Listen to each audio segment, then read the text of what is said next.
Hello po mga kalingap. Hi mga kalangga. Please support Trending Pia. Thank you. Oh.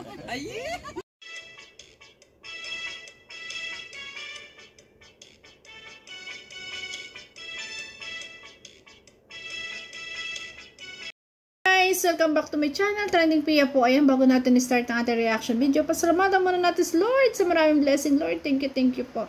At syempre guys, pasalamatan natin ang may-ari ng video, Roel of Malala. Kung hindi ka pa nakasubscribe, subscribe ka na po. At syempre, kay Rachel Morales Vlog. At huwag kalimutan supportahan ang ama ng Kalingap, Kuya Balsatos Matubang, Kalingap Rob, Ate Edna, and Mighty Amy. At lahat po ng mga small charity vloggers, guys, please support natin and co-reactors. So ngayon guys, maraming salamat po sa nagla-like, nagsishare, nagsisubscribe kay Trending Pia. Thank you so much po. Ayan, maraming salamat. Ayan, thank you so much. So ngayon guys, ito yung bakit umiyak ba si Erica? Ano ba ang dahilan? Ayan, at nag-open siya sa Kuya Ruel na kung ano yung saloobin niya. Kaya panoorin po natin. Saloobin niya sa pagbubuntis ng kanyang ina. Panoorin natin guys. Sana po maunawaan niyo po ako na si mama po ay buntis na naman po. Oo. Yeah, sana daw na may unawain. Pero po ngayon lang po sa akin ni mama sinabi na buntis po siya. 5 buwan na. Ayun, sana raw maunawaan nyo rin siya. Kasi ngayon lang din sinabi ng kanyang mama na buntis daw siya. Siyempre bilang isang panganay talagang ikaw yung makakapag-isip na kasi kinukulang na kayo sa pagkain, 'di ba? Kinukulang na nga sa lahat, tapos hindi nakakapag-aral ng maayos, tapos ito nga naman mabubuntis pa, 'di ba? Yun yung unang dating ng balita na talagang sasama yung loob mo. Kasi bilang isang anak, maiisip mo, bakit naman ganun si nanay, di ba? Bakit naman ganun? Alam naman na ganito nakakahirap na ating buhay. Ayan, nagdagdag pa, di ba? Pero Erica, hayaan mo na blessing yan. Basta yan ay yung baby, blessing yan ni God. Kaya magkakaroon ko ulit ng kapatid. Pero naunawaan ko ang ang damdamin mo, naunawaan ko ang ibig mong sabihin. Kaso nga lang, ito na nandyan na. Sabi nga ni Roel, kailangan tanggapin. At bilang isang anak, ayan, kaya naman pala naman si Erica ay medyo rin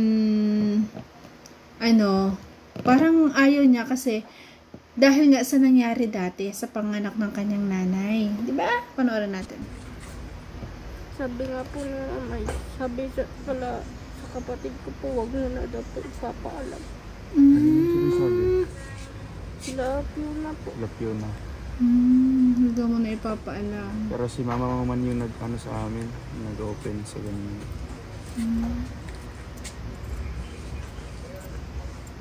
So, nasasaktan ka din sa mga ibang nagko-comment doon.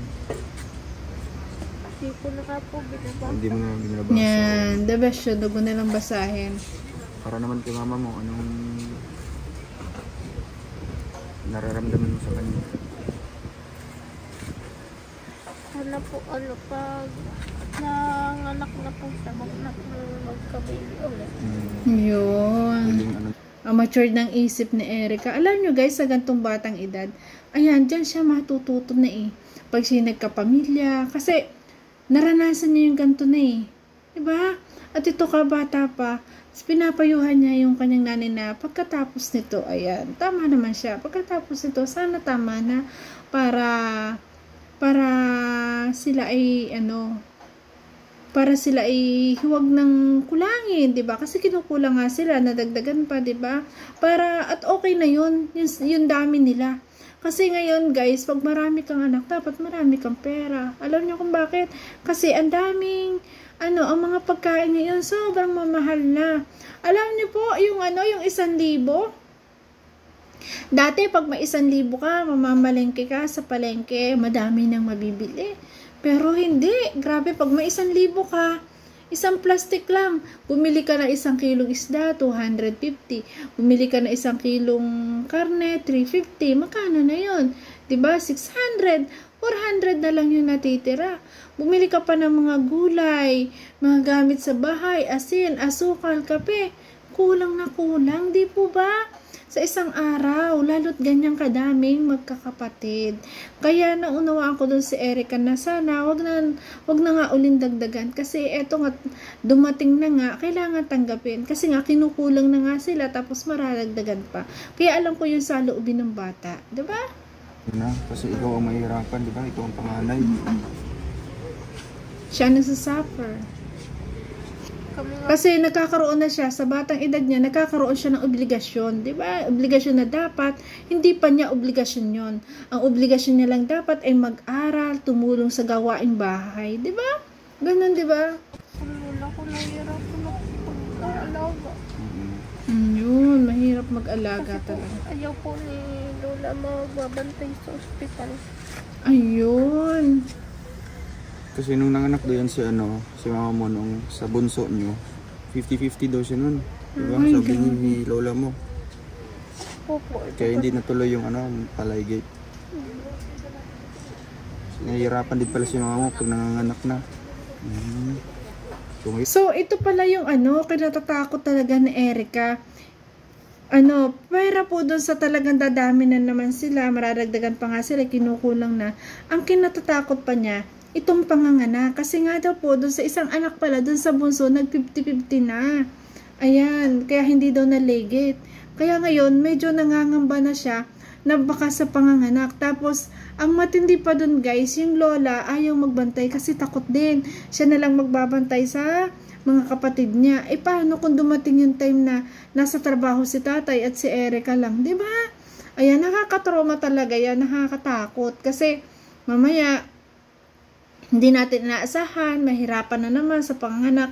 Yun yung kinatatakot ng bata. Kasi napakahirap nga naman nung mawala ng nanay. Di ba? Buyag lang, buyag. Yun yung posibleng mangyari na baka may masama mangyari sa kanyang nanay. Ang liliit pa nila. Ang dami pa niyang mga kapatid. Di ba? Yun yung iniisip niya.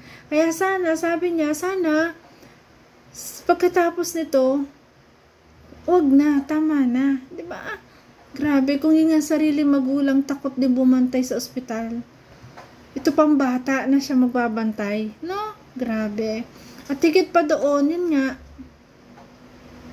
kung hindi nga naman siya natagpuan ni Kuya Ruel niya, hindi siya makakapag-aral ng maayos, makakaroon ng pambaon araw-araw, at yung kanyang mga pagkain, hindi sila maayudahan, at yung pating pangangailangan nila ay medyo magaan na ngayon kasi nandyan na si Ruel.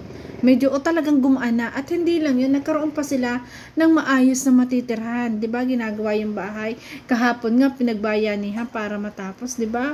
Yun, 'di ba? Kaya sana bilang isa ding magulang, tayo po bilang isang magulang, ako bilang isang magulang, intindihin din natin ang sitwasyon ng mga bata. Wag po tayo puro dagdag ng anak kasi ang hirap po ngayon ng buhay, napakamahal ng bilihin, grabe. Although talagang masarap ang madaming anak, pero dapat marami ka din ganito para yung mga anak ay maalagaan mo ng ayos, mapapakain mo ng ayos, 'di ba? Pero sa bagay magsubikap lang sa buhay, yan naman ay pinagdadaanan lang at makakaraos din. Kaya hindi mo masisisi na ganito yung saloobin ni Erica kasi nga takot siya na baka may masamang mangyari sa kanyang nanay, di ba? Lalong yun yung mahirap. Kasi lalo nang sa kanya lahat yung obligasyon. Lahat-lahat siya, di ba? Kasi siya ang panganay. Ikaliliit pa ng mga kapatid. Kaya nanay, sana po Nanay, sana kayo po ay makinig although talagang anak niyo lang si Erica, sana po kayo makinig na sana tama na po yan. Pagkatapos yan, nanganak na kasi hindi naman pwedeng tanggihan at nandyan na. Pag nanganak na, ayan, magpaligid na po kayo o kaya, wag na po muna magdagdag ng bata kasi kawawa po yung mga bata. Diba?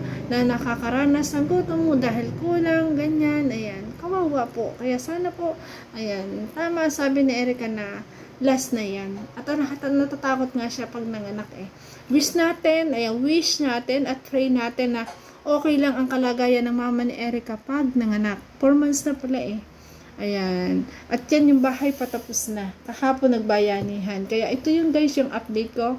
Ayan kay Erica. Kung gusto niyo pong mapanoorin, panoorin ang full video. Nasa channel po ni Roel of Malalag. Niyo siya ay umiyak. Ayan, naglabas ng saloobin about sa pagbubuntis ng kanyang mama. Pero ganun pa man, naunawaan ko yung bata at na iintindihan ko kung anong gusto niya iparating. 'Di ba? Kung ano yung nararamdaman niya. So yun guys, thank you for watching at kung nagustuhan mo ang reaction video ko, baka pwede pa like, share, and subscribe. Trending Pia po, nagsasabi na always smile para laging happy. Bye bye guys! Love you po.